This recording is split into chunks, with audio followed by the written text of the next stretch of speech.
In the summer of 2014, my family and I went on a trip to Europe. We went to visit my family that lives in Malta, and then we went to Paris for 3 days after that. The trip was great. Everyone was having fun. Until we got to Paris. We were only in Paris for a few hours when my mom started to get sick. It didn't seem like anything too serious. She was just having the common symptoms of the flu. After about a day, she got better and we continued on with our trip. A couple of weeks back from our trip, my mom started to get sick again, having the same symptoms of the flu. Again, we didn't really think much of it. In a few days, she got better. We were supposed to go to a concert together, but a couple hours before we left, she got sick again. She was not able to take me, so my dad and aunt took me instead. The next day, my other aunt asked if I wanted to go to a trailer park with her. At first, I was a little reluctant because my mom was sick and I didn't want to leave her. But my mom was the one telling me I should go and have a fun day. So I said goodbye to her. But little did I know that this would be the last time I would see her.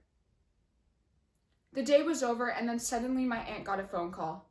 I knew in my heart that there was something wrong because we had to leave at once. They didn't tell me where we were going, we just got in the car and started driving. After what felt like hours of driving, we stopped at the hospital. And that's where my dad had told me my mom had died. Me being 8 at the time could not understand the fact that I was never going to have my mom again. As the days went on, everyone said that it was going to get better, but I knew things weren't going to get better. I was never going to have my mom back, and that was just something I was just going to have to learn to live with. My name is Alyssa Demek. I learned that it doesn't get better, but I did learn how to deal with the pain by finding ways to still feel connected to her in my day-to-day life. When I was younger, my mom and I were close. There was this sort of connection that her and I had that was just indescribable. There was one thing that me and her bonded over the most, which was James Blunt. For some reason, as far back as I can remember, I loved his music and so did my mom. We just had this connection with his music. Some may expect that after losing my mom, I would stop listening to James Blunt because it hurt too much to listen to him without her. But it was the complete opposite. The first few days, I did avoid doing the things that my mom and I would do together because I thought it would be disrespectful to do those things by myself. The first time I listened to James Blunt again was at her funeral, and I had all those wonderful memories come back to me. It really did hurt at first, but as I started to listen to more of his music, I started to find comfort in it. I felt like we had that connection back and she was with me listening to him. This was one of the main things that helped me work through the pain. I tried many other things like grief therapy, writing in a journal, writing letters to her, and they were definitely helpful, but I just never felt that comfort like I did when I listened to James Blunt. When things would get rough and I needed my mom, I would just turn some James Blunt on and I knew that she was going to be there to help me get through whatever I was struggling with. In 2017, I actually got to meet James Blunt. I told him everything about my mom and how much his music has helped me. After I met him, I just knew my mom was smiling down at me. But this also made me think, was this experience unique to me? So I asked my brother if there was something that still connected him to our mom, and if it brought him comfort. He told me he was connected to her through soccer. When my brother was younger and my mom would go to his games, she'd be yelling and cheering on the sidelines constantly. She was his own personal cheerleader, so when she passed away, he knew that even if he could not physically see her, she was still there on the sidelines cheering for him in spirit. Soccer was his way to stay connected, and playing it brought him great comfort and joy. It is said that there are 7 stages of grief: shock, pain, anger, depression, the point when things start to get better, reconstruction, and acceptance. I found my process different, as losing a loved one is not something simple and formulaic as this. It's not linear. Of course, I did go through these stages, but I did not just accept the fact that my mom was gone. I still feel pain, shock, anger, and all those feelings. Some days I'll wake up in the morning and all I have to say to myself is, why did she have to go? I have good days and I have bad days and I have a good life, but there'll always be that constant reminder that I'll never have my mom back. My mom's never going to see me graduate high school. She's never going to see me get my driver's license. And she's going to miss so many other milestones in my life, and there's nothing that I can do about that. I find these hard to accept. But in moments like these, by listening to James Blunt or doing something that we used to bond over together, I feel reconnected to her and calm. Everyone has different ways of grieving. There is no set way to grieve. No one experiences loss the same way. But if I can offer some help to anyone struggling with a loss, I encourage you to find a way to stay connected. You may not have it as easy as a connection as a physical touch or having a conversation, but there'll always be something. Every person has something that will connect them to you, whether that could be music, a sport, or even a certain food. You may lose someone physically, but you never lose the connection you make if you work to maintain that connection. Thank you. Shingles, arthritis, cancer, osteoporosis, Parkinson's disease. What do these have in common? They are all well-known medical conditions found in the elderly population. These conditions are discussed quite often. In fact, you've probably seen a commercial about shingles or cancer research. But have you ever seen a commercial dedicated to spreading awareness about mental health in the elderly population? I know I haven't. My name is Sarah Prosick, and my goal is to spread awareness about mental health in the elderly population. If you take care of your emotional, psychological, and social well-being, that is just a detailed way of saying that you take care of your mental health. Whenever I see commercials trying to spread awareness about these issues, they're often directed towards teenagers or young adults. I believe that this can cause harm because mental health is with you throughout every stage of your life. If you look back in time to when the elderly of today were in their youth, you will realize that mental health was not a topic of conversation. It was something you were ashamed of. And if you had a mental illness, you would do everything in your power to hide it. Therefore, it is necessary for the elderly to know that it is okay to not be okay. As a young student, I didn't realize the significance of this until I got my first part-time job. I've been working at a retirement home for about 1.5 years now. My job is straightforward. We serve the residents in the dining room, clean, reset the tables, and make sure everything is restocked for the next day.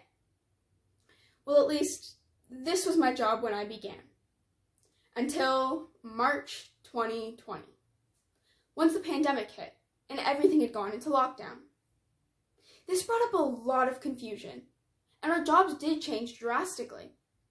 Some of our new jobs include constant sanitizing, collecting the garbage, taking temperatures, and delivering mail. We went from serving the residents in the dining room to delivering meals to their rooms, and they could no longer see anyone unless they lived together.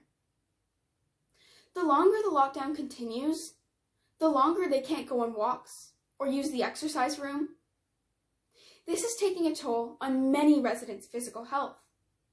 And while they are struggling with their physical health, I started to notice a decline in their mental health. In 2016, the World Health Organization said that in an older person, an untreated mental illness could negatively affect the outcome of a physical disease. This means the decline in their mental health could be fueling their struggles with their physical health. And no matter how many physical treatments or exercises they do, it may not ever truly cure the issue. This is because the root of the issue is most likely their mental health.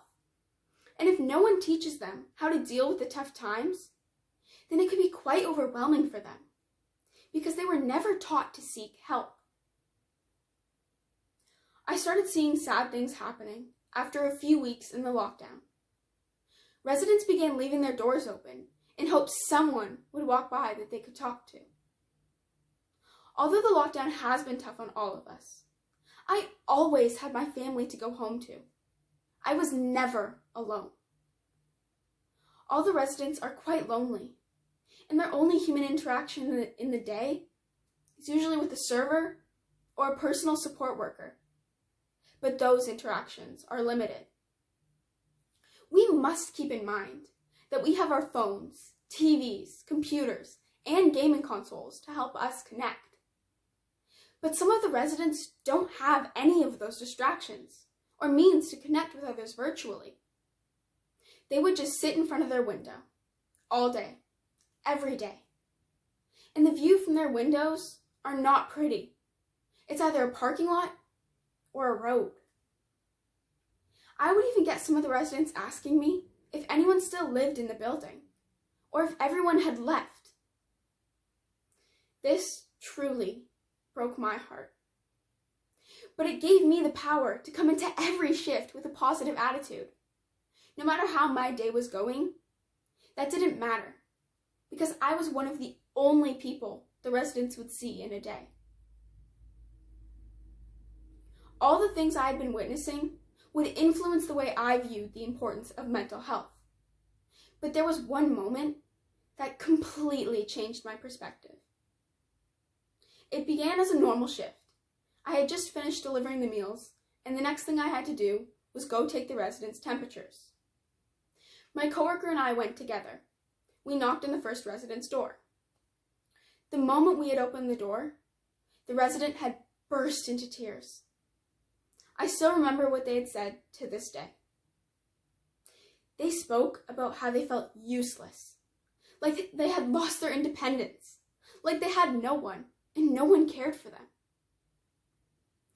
This resulted in the residents saying they did not want to live anymore. All I wanted to do in that moment was hug them and tell them that this way of living would be over soon. But I knew I couldn't do either of those things. We sat with the resident and assured them that it was our job to help and it was okay to need help from others. I knew we needed to get more help, so I asked my coworker if she could stay with the resident so I could go find my manager. I informed my manager of the situation, and they said that they would speak to the resident, get them the help they needed, and that it would be okay. I remember leaving that shift with countless thoughts going through my mind. It truly shocked me how someone I knew to be quite happy was fighting a battle in silence. And it made me wonder, how many others could be fighting this same battle?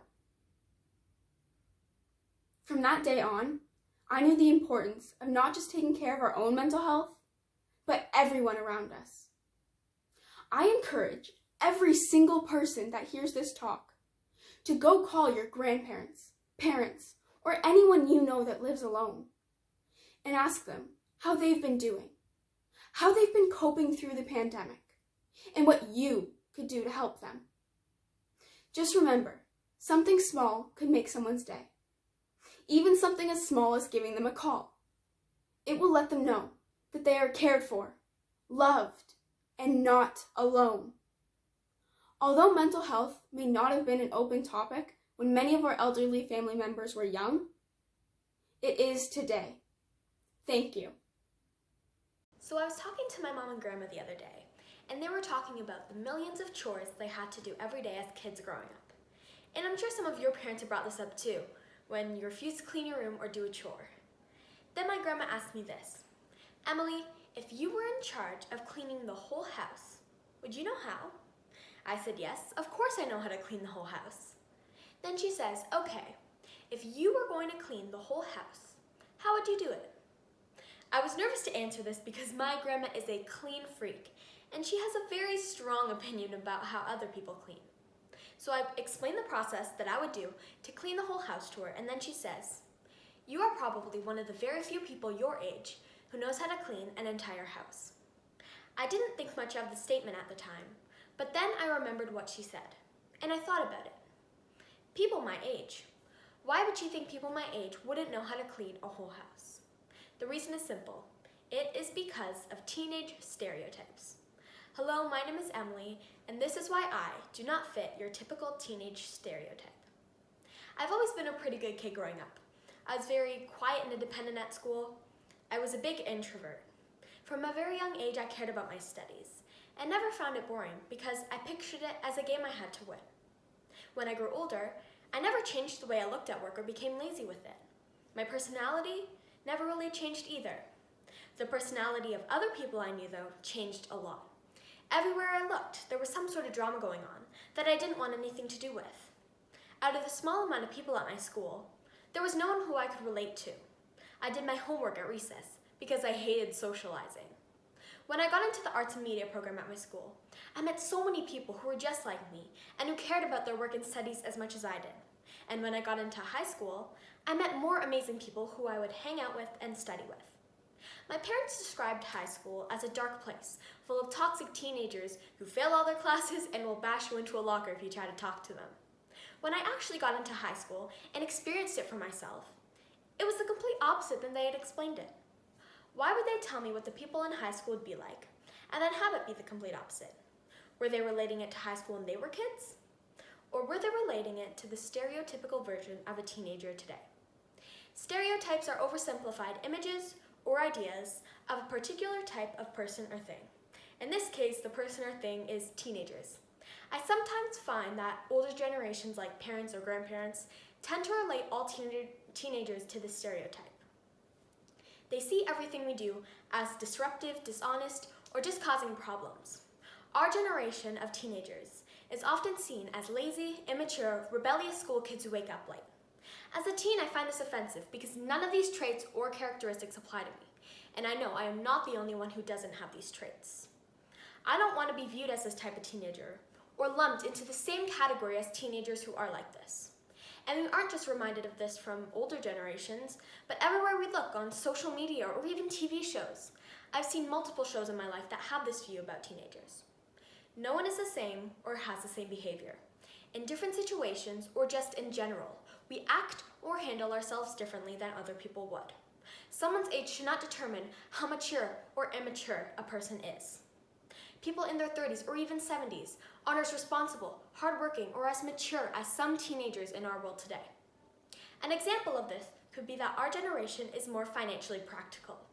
What I mean by this is that our generation would rather have a job that is more financially practical than a job that they enjoy, whereas generations like millennials prefer the opposite.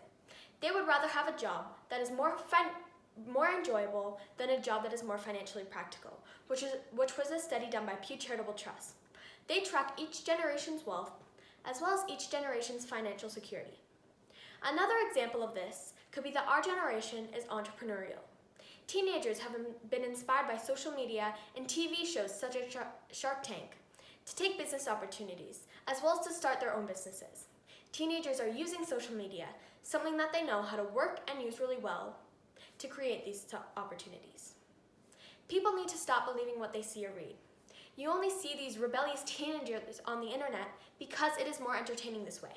People are way more likely to read negative news than positive news. 63% more negative news is released than positive news, and 90% of all media news is negative, which was from a new statistics article by Kinderworld. With negative news being shown more, this image is put out there about teenagers. There are many headlines about what we do wrong, like committing crime and dropping education. No one seems to focus on the positivities. A whole generation of teens cannot be inherently bad. When we are portrayed as this type of person, it makes it harder for us not to be like this. The small minority of teens who do behave like this should not influence the way all teenagers are viewed. Imagine you had a bowl of fruit, different types of fruit, but you could only see apples on top. You are most likely to say that it's a bowl of apples. People don't care to see what teenagers are actually like. We are all not one type of fruit. You cannot call an orange an apple or a kiwi an apple because they're not. We need to get rid of teenage stereotypes. Teenagers are starting to lead towards these stereotypes because society is constantly shoving it in our faces. And if we are going to have stereotypes, make them positive. Guiding youth to see teens as responsible will help them thrive during adolescence, which was a study done by the journal Child Development. They did an experiment on two separate groups of teens. One group of teens was positively stereotyped, and the other was negatively stereotyped. The group of teens that was positively stereotyped had a higher academic engagement, and their risk-taking was also reduced. There are so many teenagers in our world today that create such a positive impact, and we should be seen for all of the good things that we do. We work hard at school to get good grades, to make it into a good university or college. Some teenagers have to work jobs to help support their family and pay for university and college. People come to conclusions and assumptions about this generation of teens, but why? I don't want someone to view me as someone I'm not. If we change teenage stereotypes, we can change the way us teens feel about ourselves and our generation. So I encourage any of you who are watching this to get to know more about the great things our generation has done. And I also encourage you to share these stories and spread great words about our generation so we don't have to be viewed as a bad stereotype. Thank you. The definition of failure is lack of success. Throughout life, we view failure as a demoralizing and upsetting experience. But what if I told you that failure could be a good thing? What if I told you that failure could help you? Hello, my name is Phoenix Searles, and I want you to think about this. What if failure could be your friend? When I was in the 3rd grade, I tried out for every sports team that existed, whether it was soccer, basketball, volleyball, or even chukball, and I had no idea what that was. I still don't know what it was. You see, my brother has played basketball his entire life. We would go to Pennsylvania every other weekend to see him play. I wanted to be my brother, but I couldn't. Every time I tried out, I never made it. It was this constant cycle of failure. It got to the point where my parents even put me into soccer and basketball. But I hated it. I didn't care if we won or lost. It was pointless to me. I felt like I wasn't good enough, and I wanted to give up.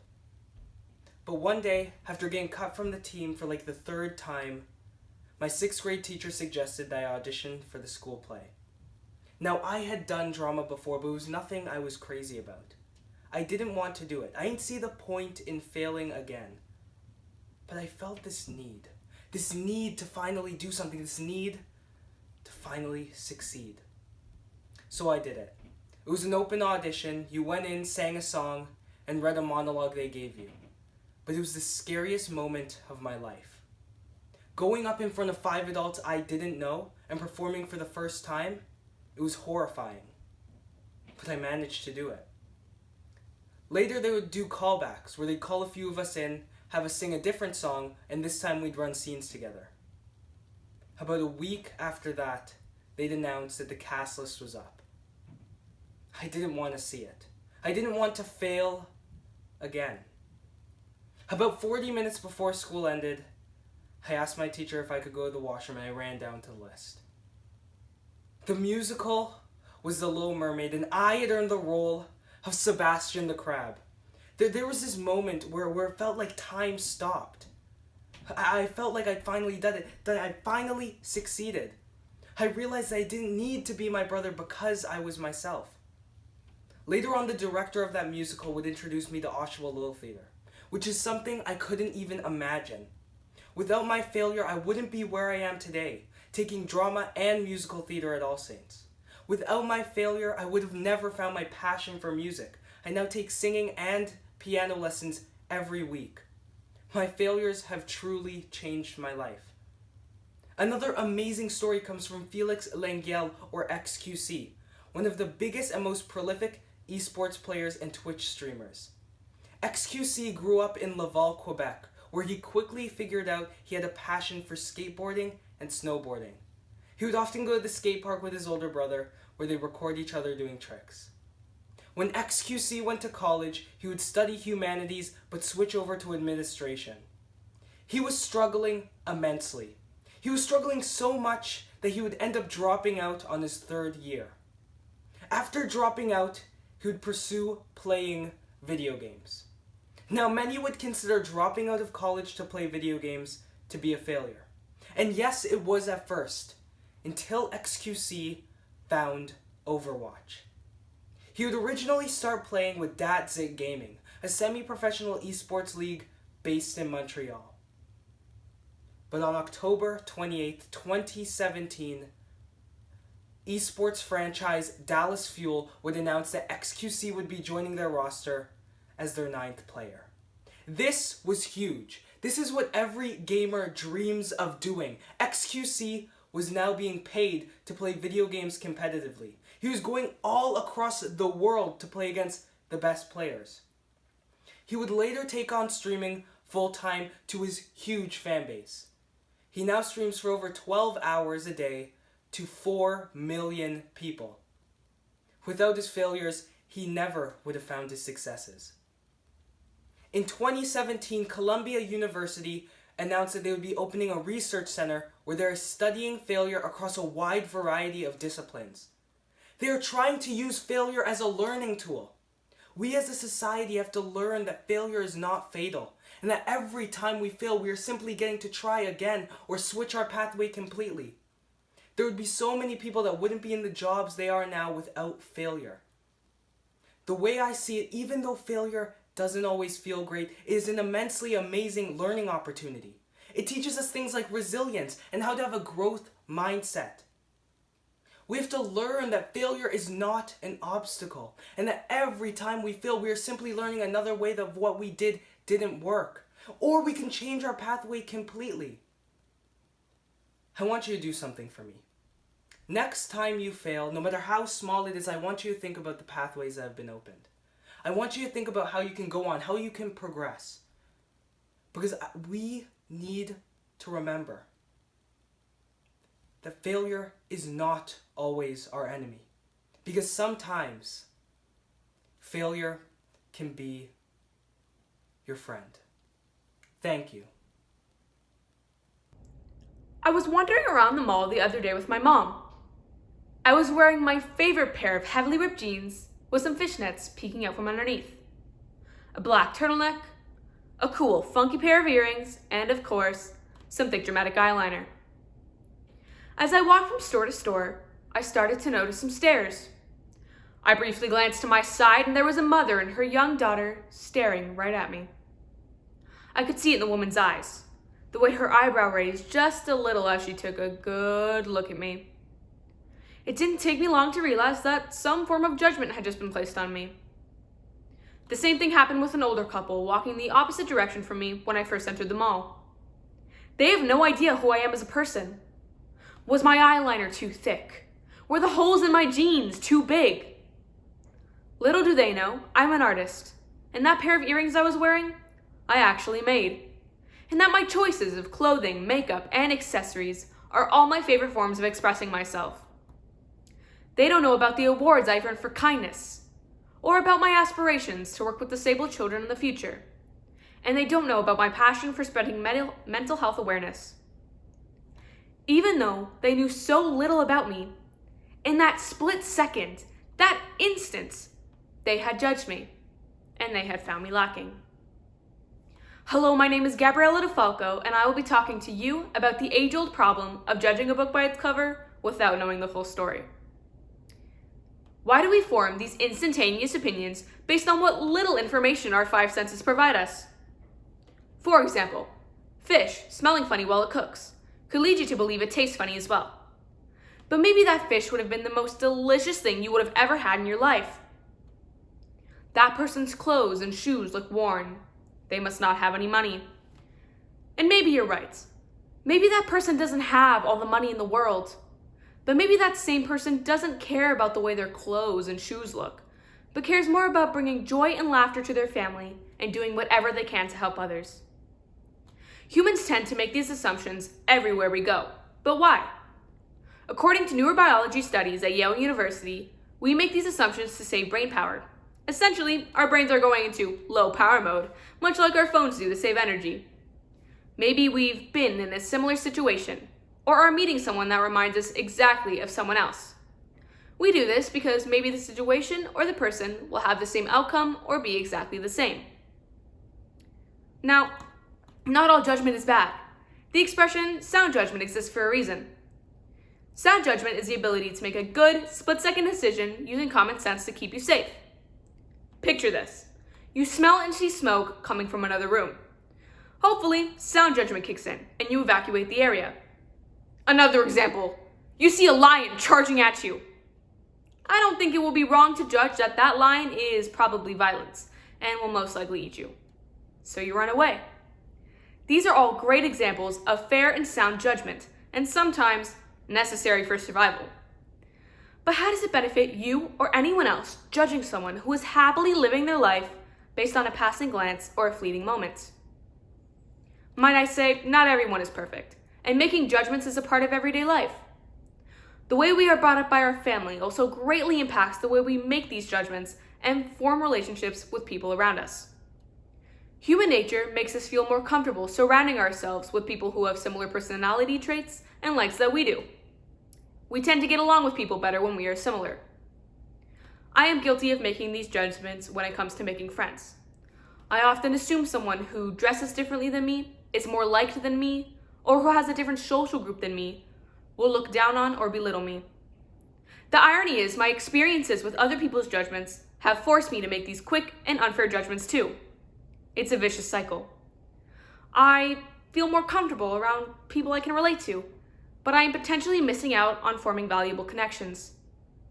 High school has really helped me work on this by introducing me to so many clubs, teams, and opportunities to meet all kinds of people. In the middle of the year in grade 9, I went out and auditioned for the Arts and Media program for Dramatic Arts, and I got in.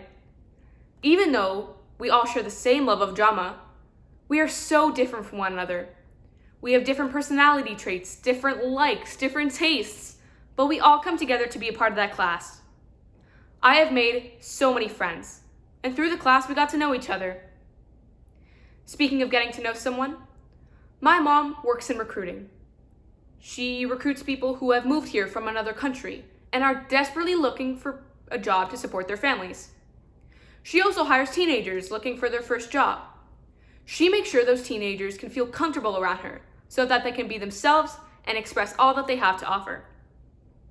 She was really the first person to teach me not to judge someone based off how they look and how they dress, but to listen to their words and pay attention to their actions. These people in recruiting need to have amazing senses of judgment. They need to make sure the person is the right fit for the company and that they have all the proper traits to succeed. My mom will ask someone what they've taken from a certain experience, which can say a lot about how they think and learn as a person. They go through training and learn how to look past initial judgment so that they can get to know a lot about a person in a short period of time. And finally, they have to pay the closest attention to detail, because when it does come to making judgments, they have to make them as accurate as possible. So, what can we learn about the judgments we make? Well, first we should ask ourselves, why are we making this judgment in the first place? And is it negatively impacting the way we view something? Then, we can try to look past that and be more open to seeing the world and others differently. We can learn something new, broaden our horizons, and even experience something new and exhilarating. So this is what I ask of you. In a comfortable place, try that funny smelling food. Talk to those new people, because you never know what you may like. Thank you. It's been a year none of us will ever forget, even if we may want to. Since March, COVID-19 has dominated the headlines and our daily lives. Clearly, the pandemic has impacted us all in many ways. For some, it's been a really painful experience, but for others, it's just been a constant stream of bad news. However, beyond the daily shouting of headlines, have you ever actually reflected on the strangeness of this whole experience? Or the fact that we keep living through major historical events like it's nothing? Hello, my name is Jenna Stewart, and today I'm going to share with you my 5 personal stages of COVID-19. These stages are unique to me, and I recognize how lucky I've been through this difficult situation when other people haven't, but hopefully, some of these will ring true to you. As with most stories beginning with the pandemic, mine starts with bread. It was a fine Sunday morning in late March, and my brother announced he wanted toast. He went down to the basement to grab some bread, only to come back up, huffing, puffing, and clearly upset. I asked him what was wrong when he placed a bag of bread in front of my face. At first glance, the bread seemed fine, but upon further inspection, when he turned it around, I could see that the bread had been mangled in the freezer to the point where it would no longer fit in the toaster. He was seething, but all my parents and I could do was just laugh. Because of the close quarters we had been in, we'd all just become really irritable, and I guess the final straw was this mangled bread. Now usually this would not have happened, nor would this have upset him this much. And thinking to myself, I realized this was all COVID's fault, because this was not my brother's usual behavior. Thus, I discovered stage 1 of COVID-19, grouchiness. A few days after quarantine started, I thought it would be tolerable. I still had a bit of schoolwork to do, but I could play piano, watch Netflix, and basically do whatever I wanted. And it was awesome for around 6 days. And then on the 7th day, I finally cracked, because I had been doing the same tasks for less than a week, and I was already bored. And you see, it wasn't because I had a shortage of things to do. Oh no. I had books to read, piano to practice, video games to play, and schoolwork to finish. But all of that just seemed boring. I knew then this was going to be a long, long quarantine. Welcome stage 2 of COVID-19, boredom. Now with schools closed from March to the end of June, I was able to be outside much more than usual. And because of this, my family bought a hammock for relaxing outside. And if I learned anything those few months, it would be that there is absolutely nothing better than relaxing in a hammock shaded by a large maple tree. It was so peaceful, but that peace was all too quickly interrupted by my noisy neighbors.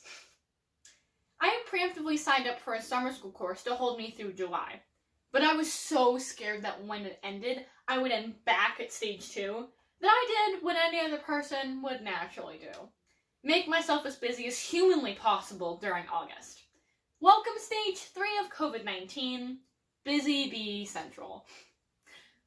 It wasn't like I had nothing to do after I finished my course in July.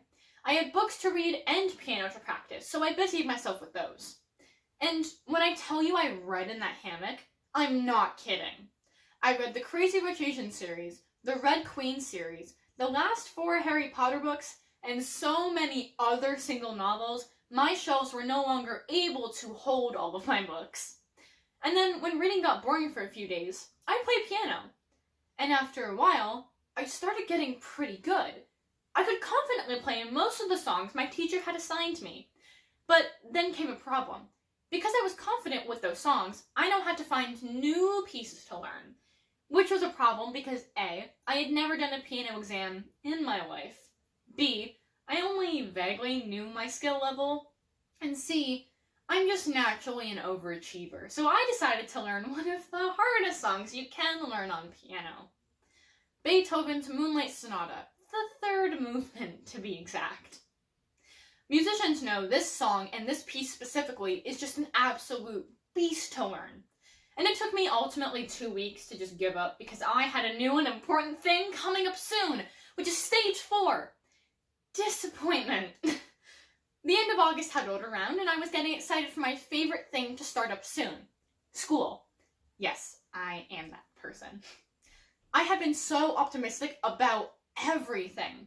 I thought I would get to see my friends, which turned out to be untrue because of the whole cohort system implemented for safety. I also thought I'd be able to see my teachers, which turned out to be half true because we were being taught half online and half in class. And then came the complexity of online learning, because students have different styles of learning and different courses require different styles of teaching. And let's just say everyone was stressed those couple weeks back coming from school. However, before I knew it, the quadmester had flown by and we were here at stage 5 of COVID-19, acceptance. By now, I've gotten used to the workload, have finally figured out a system between my life and school, and have somehow been able to keep in contact with most of my friends. Additionally, many of the clubs I joined last year in grade 9 are still up and running despite being virtual. And finally, I realized that although this year was really different, I still got to experience another year of growth, opportunities, and figuring out how to keep myself busy during that amount of time. Now, I'm really lucky to say that my family and I have been grateful that we have been healthy throughout this whole process, and that has led me to realize how lucky I am and have been during this entire situation. Now, as we continue to go through this crisis, please be safe.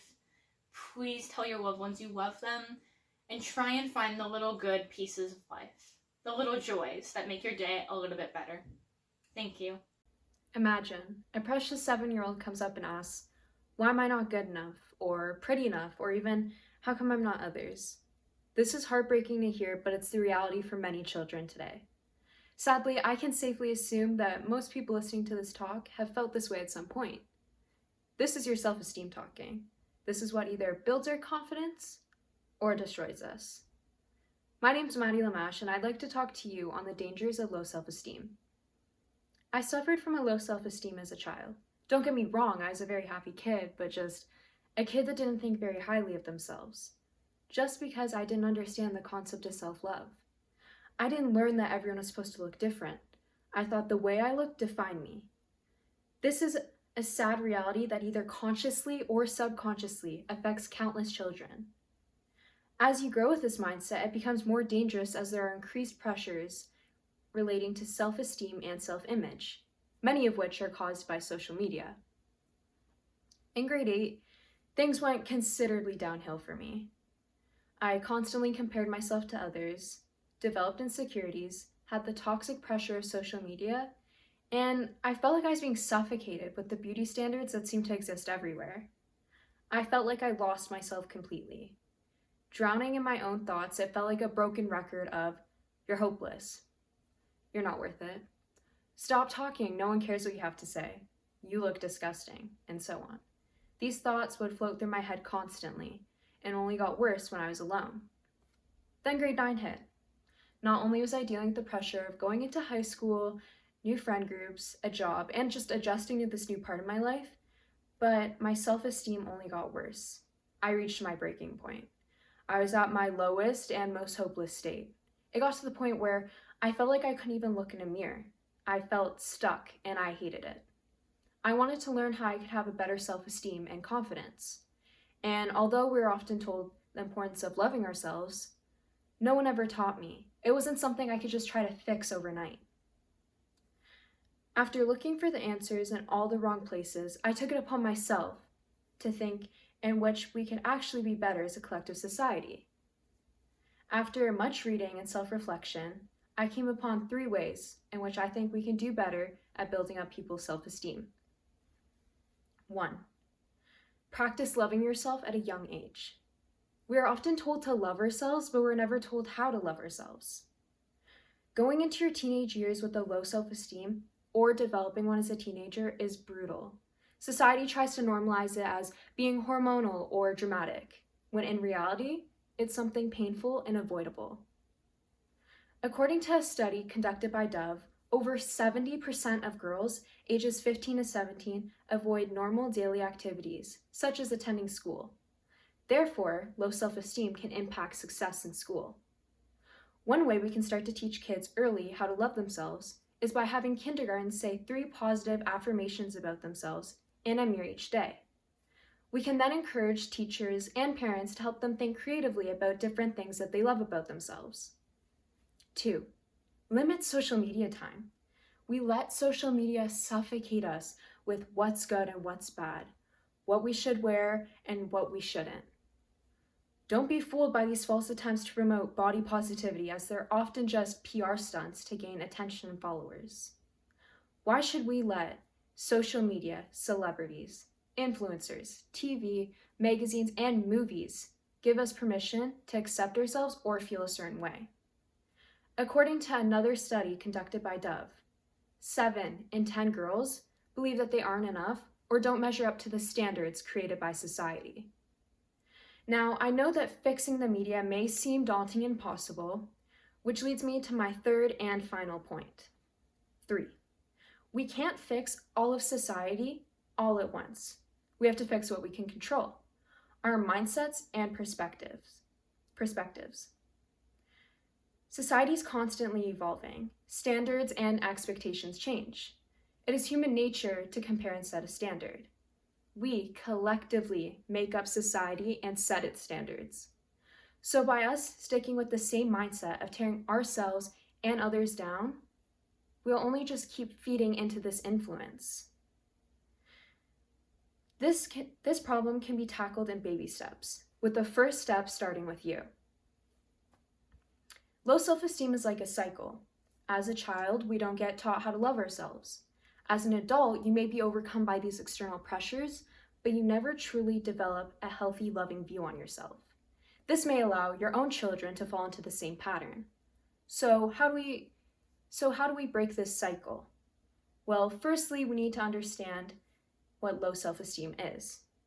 It is a thinking disorder in which an individual views themselves as unlovable, inadequate, or incompetent. Once formed this negative view, it permeates every thought, producing faulty assumptions and ongoing self-defeating behavior. This thought pattern can be broken. What if I told you we could start right now? We could start with the little things, like saying 3 positive affirmations about yourself in a mirror each day. I'll give you an example of 3 you can start with. I am strong and independent. I am beautiful. And I am worth love. It sounds silly, but it really works. Start doing things that bring joy in your life. Start finding a good support system of family and friends. And if you can't find one, you can always reach out to Kids Help Phone or any other professional resource. Understanding that this healing process takes time and it's something you must constantly practice. Start showing people the real you and not the person you think society wants you to be. You only get one life.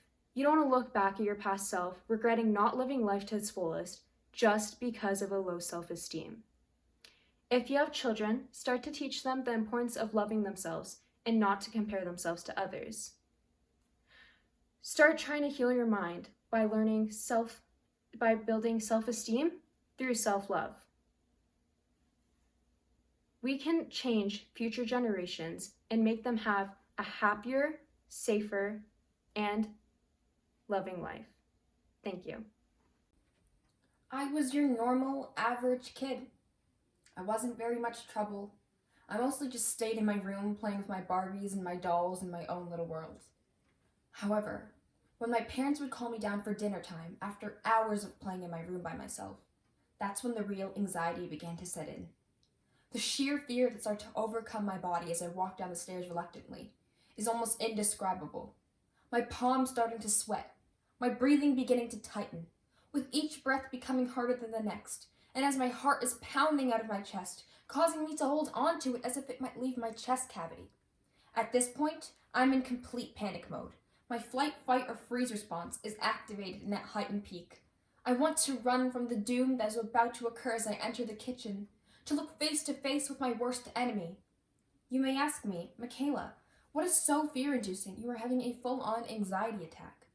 Well, the enemy in this scenario is food, the substance that is considered essential to maintain human life and growth. However, that is the one thing in my life that creates the most havoc. Hi, my name is Michaela Valderas, and this is how opening up and having the courage to ask for help about a unique and rarely discussed eating disorder made me a stronger person. I have always struggled with my eating habits. It has always been a key topic in my household. As a child, I was always considered a picky eater. And at this point, you're probably a bit confused because the media only really highlights eating disorders like anorexia or bulimia. But the truth is, there are so many different types. The one I've been struggling with for years is called Avoidant Restrictive Food Intake Disorder, or ARFID for short. ARFID is similar in some ways to a disorder like anorexia, but different in many. In simple terms, ARFID is a disorder in which one has certain restrictions in the amount and or types of food consumed. For example, an adult with ARFID may have the food repertoire consisting of only a small handful of items. These foods are considered safe foods, meaning they won't cause one to trigger a negative reaction. They may be triggering due to the color, texture, smell, and other characteristics of said food. But unlike anorexia, ARFID is not driven by the size or shape of one's body, so that's why it commonly gets overlooked as picky eating. And sometimes many believe it's a phase and some will grow out of it, but that's usually never the case. Without medical intervention, ARFID usually worsens and manifests over time into worse eating disorders and habits. And it's estimated about 3.2 of the general population suffer from ARFID. I learned about this disorder 2 years ago, and I briefly mentioned it to my parents as it may be the solution to the problems I've been dealing with my whole life, but nothing came out of it. Before I started getting the help I needed, I never told anyone how I really felt inside, because I was embarrassed to admit that I was struggling with this usually easy task that most do daily, effortlessly. Even sometimes people would poke fun at what I was eating or not eating. Like this one time, I was at my friend's house, and it was lunchtime. Except they didn't have anything that met my selective criteria. So instead of asking for help to find something that met my needs, I stood there as her parents were asking me what I wanted to eat, as my eyes were welling up with tears. I wanted to run. I didn't know what to say, so I just made an excuse and said I wasn't hungry, when in actuality, I was starving. And I'm sure many of you can relate. Maybe not to the specific example, but to the fact that opening up and asking for help was so scary, so often you ignored it. This can be especially understood if you feel misunderstood, or worry how people will react to an uncommon problem. Like, have you ever had a pressing issue you know you should probably let someone know about, but the fear is so overwhelming, you would much rather deal with the problem on your own, often resulting in making it worse. Or even maybe society made you feel weak for sharing your concerns and asking for help, when in fact those emotions are normal things everyone experiences at least once in their life. And that's the funny thing about being human. Instead of being vulnerable for a short period of time to get help or talk through an issue that has been on your mind, many would much rather sit and suffer in silence and wait until the problem becomes more than one can handle. Your grades start plummeting. Your mental health is rapidly deteriorating. And your life is coming apart at the seams. But yet, still, the thought of opening up and asking for help is much harder than suppressing them until you can't feel them anymore. Some would even say this makes you brave or strong, the ability to suck it up and trek onwards. But what if I were to say this method of addressing your needs actually makes you weaker? The reason why someone suppresses their feelings to begin with is fear. Fear of rejection, fear of a person being annoyed or bothered, or fear they won't understand. And the list goes on. With all these fears, this might cause someone to want to go into hiding. But when someone is able to express how they feel, fully aware of what could happen, makes one really brave.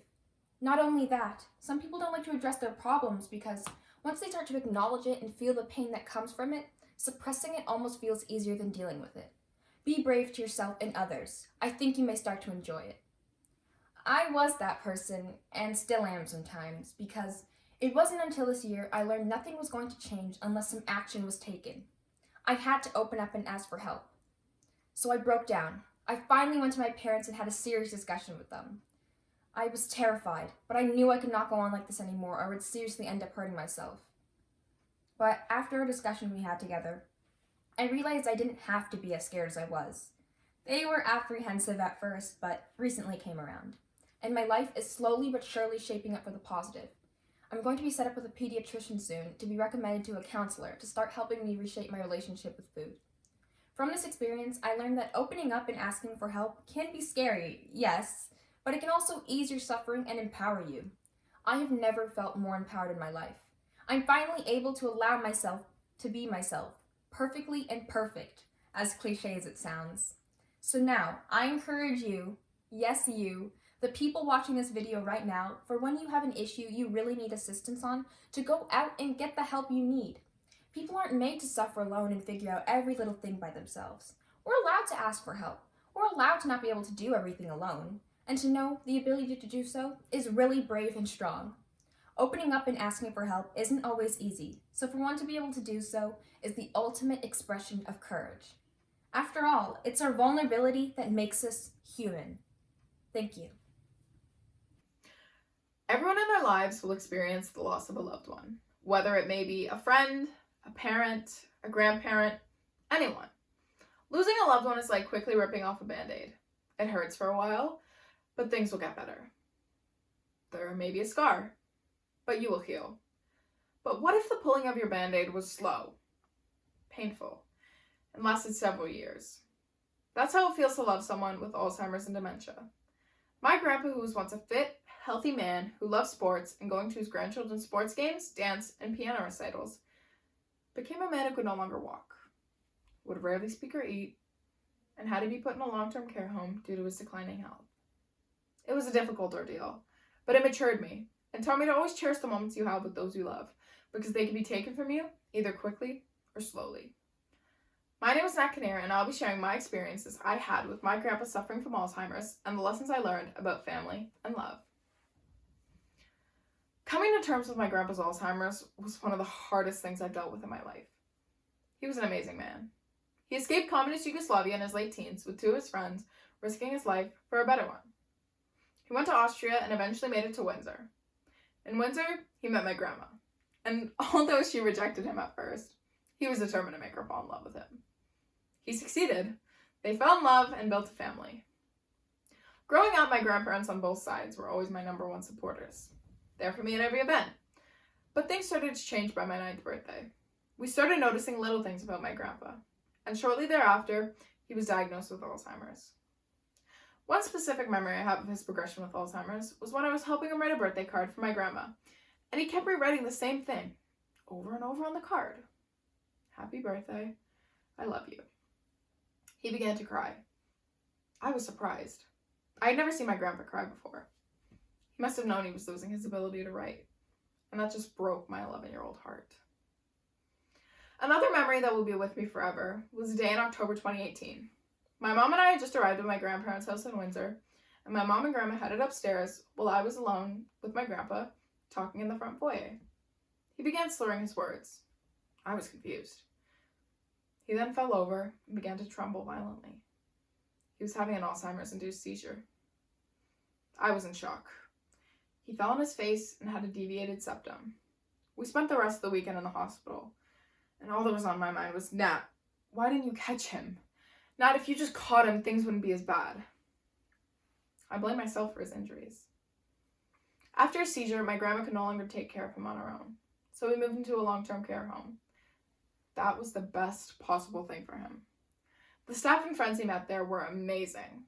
With an illness as devastating as Alzheimer's, you must look at the joy in little things, like lunches at the home with my grandpa's friends, Russell and Ron, or going out for lunch with my grandpa and he steals a fry from my brother and laughs. We hadn't seen him smile in a while before that. Even when he only speaks in Croatian and you don't understand any Croatian, so you just sit there and smile. In the moment, those things don't seem too special. But looking back on them now, I would do anything to hug my grandpa. There were times where my grandpa didn't know who I was, and that hurt so much. But I just had to remind myself, just because his mind wasn't with him didn't mean his soul wasn't. So he did remember me. Sadly, my grandpa lost his fight with Alzheimer's, but I don't see it as a loss for him. His suffering was over, and now he's in heaven, watching over me and protecting me. Over 500 people attended his funeral in February 2020. He was so loved and cared for. It's horrible he had to leave us so soon. Alzheimer's is defined by the Alzheimer's Association as a type of dementia that affects memory, thinking, and behavior. Symptoms often grow severe enough to affect daily tasks. And 60 to 80% of dementia patients will end up getting Alzheimer's, like my grandpa. Scientists believe that if you eat right and exercise, your chances of getting Alzheimer's will lessen. But there is no cure.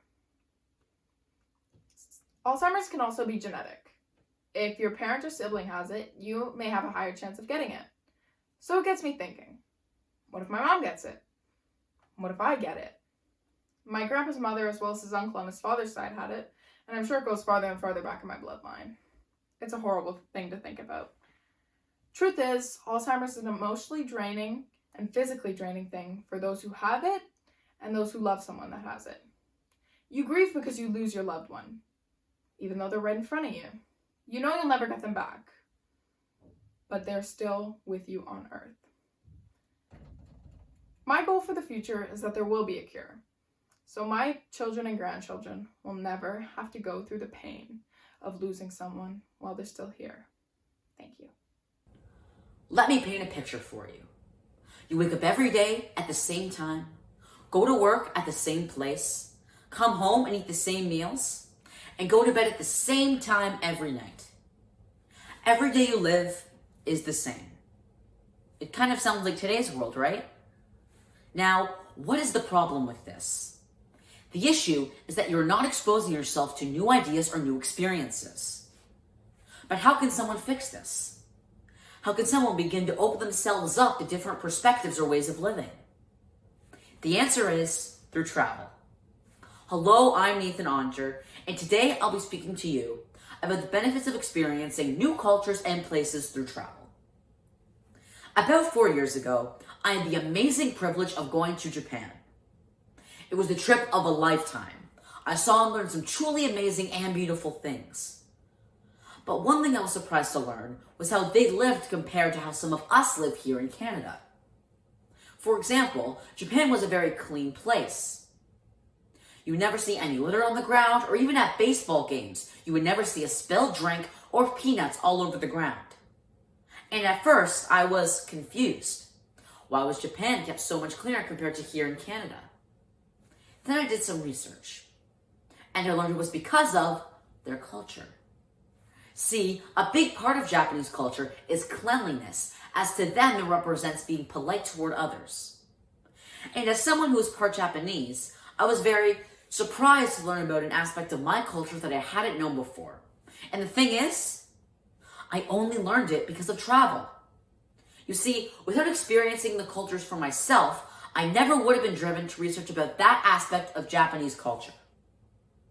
According to Forbes, people who had lived abroad or traveled more frequently were able to solve problems faster and more creatively compared to people who had decided not to travel.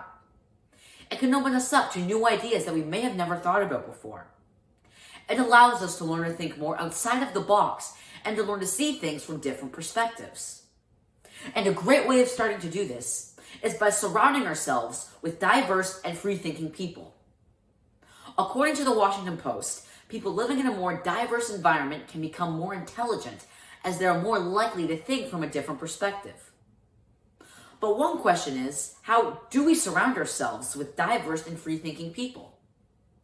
Well, you can do things like take opportunities in your local community to go to a cultural festival, or you can go to places where certain cultures are more dominant, such as Chinatown or Little Italy. And while yes, it is not the same thing as being a part of that culture, or going to the country where that culture comes from, it is a great start to broadening your horizons. Now, there is one problem. Right now, because of the COVID-19 pandemic, people cannot travel. But there are still ways to experience the benefits of travel without traveling. One thing we can still do is take virtual tours of places all over the world.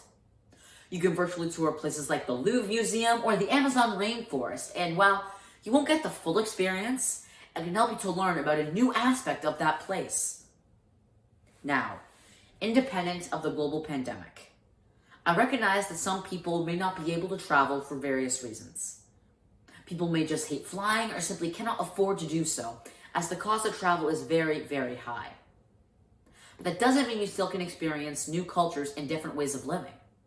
And the good thing is, you don't have to go very far to do so. According to the BBC, the city of Toronto is one of the most diverse cities in the world. There are so many cultures you can learn and appreciate right here in Ontario. You can do things like try new cuisine or go to different museums or cultural centers when it is safe to do so. Another great way of experiencing a different way of living is by reconnecting with family that may live in a foreign country. I did something like this on that same trip to Japan I mentioned earlier. One of the main motivations for our trip was to visit family who we had never met before. And when we finally arrived and met them, I was very grateful to see a part of my family that I had never known before. One of the main aspects of that visit was learning so much about how they lived compared to us. I learned that they always prefer to wear slippers inside and how, just like me, they love KFC. And even though I was lucky enough to reconnect with my family in person, you can still do it virtually. You can do things like meet over Zoom or exchange letters with each other to try to get to know them more. And you may just learn about how they live differently than you, just like I did. My experiences with travel have taught me to always be curious about different ways of living. The places I have been, such as Japan or even just Toronto, have made me more interested in different cultures and more accepting of how different people live. So here's my advice to you. The next time you're going anywhere, whether it's all the way to Japan or even just in your own hometown, learn about how someone else lives. You may learn and appreciate things in a different or new way. So instead of living every day the same, try to branch out and see what the world truly has to offer. Thank you. A few years ago, I read the autobiography of the civil rights leader Malcolm X. While reading, I come across an interesting story from his childhood in school. While in school, Malcolm was a good student. He got good grades, he participated in class, and he stayed away from trouble. One day, the teacher asked the class what they all wanted to be when they were older. When Malcolm was asked, he told his teacher that he wanted to be a lawyer. His teacher told Malcolm that as a black man, he'd be better suited for jobs like construction. This sent Malcolm off his education course. As Malcolm grew older, he strayed from school often. He started hanging with the wrong kind of people and found himself getting into trouble. In fact, he ended up serving time in prison. Luckily, Malcolm was able to change his ways for the better and become the amazing civil rights leader we know him as today. Obviously, Malcolm X was in school a long time ago, but this doesn't change the fact that situations like this are still happening to young black men. My name is Noah Ferguson, and I'm here to talk about the cultural expectations placed on young black men like myself from non-black people. Let me start off by listing some of my own experiences with this issue. When I was younger, I used to take dance classes, and that was something I enjoyed doing as my extracurricular activity. When I was telling people about how much I enjoyed dance, many people would be surprised I enjoyed dance. Oftentimes, people would assume I was into more traditional sports, especially as a black boy. One of my friends had actually asked me why I did not play sports and why I did dance. This made me feel like an outcast, and I felt like as if I did something wrong. I found myself trying to betray somebody that I wasn't, just to seem cool and to live up to people's expectations. I want you to think, how many black doctors do you know? How many black computer scientists do you know? How many black dancers do you know? Many young black men feel their only options are sports or music, usually confined to hip-hop. I've had many conversations with friends of mine that are black as well, and many of them have had similar experiences. According to a study done in 2015 by the University of Toronto, only 2.3% of physicians in Ontario are black. In 2014, only 2% of Microsoft employees are African American men. Only 5% of employees at Apple and Dell are African American men. It is clear that black men are underrepresented in industries aside from sports and entertainment. This problem is a product of young black men feeling confined to certain fields. These fields are a product of people's expectations for us. People need to be more open-minded when it comes to young black men wanting to find their own way. If this were to happen, more people like myself would be more comfortable being ourselves, instead of hiding behind the mask of what people expect of us based on our race and our gender. This will also help many young black men be more open to trying new things, instead of turning against what they love. So, what can we do? Well, we can avoid placing rigid cultural expectations on people. It's easy to assume things about a person based on the color of their skin, but instead, try and get to know the person first before making assumptions. Be more welcoming of black men in various fields and activities. Our world will be a lot more interesting and richer for it. Thank you. Has anyone here ever had to redo a test? Alright, I can imagine most people it's pretty common, and I'm sure you all remember how stressful it was and how much pressure was on you to change the mark you had just gotten, and you knew how much was on the line with this redo test. Now, I want you all to imagine that someone else has just done this test for you and failed. After this person just bombed your test, they got up and left, leaving you with a bad mark and no easy way of fixing it. Does that seem fair to you? Now, let's say this test has a direct impact on your day-to-day life and future, so you now have no control over one of the most important aspects of your life. Would that be fair? No. And that is what is known as injustice. Would you do everything you could to regain control over your day-to-day life and destiny after this test scenario? I believe so. Hello, my name is Olivia Stone, and today I'm going to share with you how we can all stand up to injustice and how difficult it can be to do so. Injustice is when someone makes a mistake or does something detrimental to other people with little regard for its impact. In most cases, the person who has made this mistake often thinks, well, it doesn't affect me, so there's no need to fix it, which I'm sure we all know is wrong. But it's a sad reality for quite a few causes. Personally, my family and I have been affected by injustice. My little brother is 9 years old and has been diagnosed with severe autism and is nonverbal. In 2016, significant cuts were made to my little brother's autism therapies. Life-improving therapies that were once covered by the government were at a blink of an eye denied. The main criteria for denial was age. The government had stopped providing proper funding for children 5 and up. As autism is a neurological disorder, it affects an individual for life and does not simply go away at a certain age. My family went from being hopeful that my brother would receive what the doctors recommended to help support him in his growth and development, to being devastated that my brother would not have an independent future.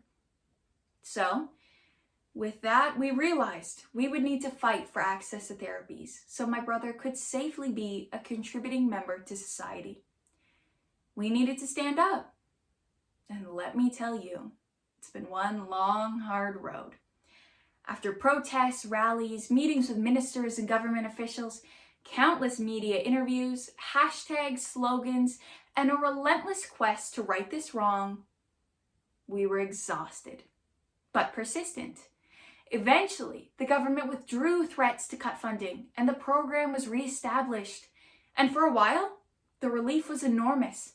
A program had been redesigned, and Ontario was on its way to having the best autism program in the country. But the celebration was short-lived after another change in provincial government in 2018.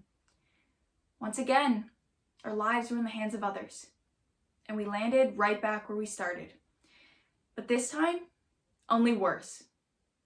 See, at this point, therapy waitlists were being frozen, and no one was getting what was medically prescribed to them. Essentially, it's like taking a prescription to the pharmacist, and instead of getting your 10-day course of antibiotics, you're told, well, we can only give you 3 days worth. Now, I don't know about you, but I don't think that's going to cut it. The quest for services continues, and like many cases of injustice, it's a long, hard battle to see meaningful change. Decades in some cases. But the cause you just heard about is personal to me. And if you want to get involved, please, by all means, reach out. We can use all the help we can get. But I think it's safe to say that each and every one of you here knows of an injustice that is near and dear to your hearts. Whether it's Indigenous rights, Black Lives Matter, women's rights, environmental protections, the closing of a local shelter, or even lack of accessibility for people in wheelchairs. I encourage you all to take the leap and get involved. Now, I know what you're all thinking. Olivia, it's not that easy. If I could fix all the injustice in the world, I would. Well, that's what I hope you're thinking. But I'm here to tell you that together, it's very possible. See, in history, no societal change has ever come to be without the demand of the people, and it rarely comes instantly. It takes time and persistence. From women's rights to vote to the abolishment of slavery, these things took generations demanding for change, and without perseverance, would not have been possible. These are two great examples of change led by the power of the people. Many people don't know where to start, but quickly discover it's not too hard to find others who are willing to take up a cause and actively join in. As they say, there's strength in numbers. Social media has made it even easier for people to connect and participate. From Facebook, Twitter, Instagram, and even TikTok, people can easily spread awareness about causes. Especially globally, the internet brings injustice to light very quickly, but spreads the news even quicker. Now, how can we all get involved? It starts with awareness. But achieving change takes more than just awareness or willingness to post a hashtag. Rallies and protests are a great way to meet fellow advocates and others who have had similar past experiences. I know myself, I always leave a rally feeling energized and with a renewed commitment. Now, rallies and protests are not always the way to go about things, especially now with COVID or if you live far from where a rally or a protest may take place. But there are lots of other ways you can help. Things such as writing a letter, calling local government officials, volunteering if at all possible, or even just talking with friends and family can help spread awareness. I think no matter what cause you're most passionate about, you can actively help it in some way. It doesn't need to be a big thing. As long as you put in some effort to help, that's what counts. Many small efforts can lead to a big change. I know how tough it can be to stay positive and not lose hope, especially when it looks like all odds are against you. But I promise, everything you do will not go to waste. It may just take some time to see the impact you made.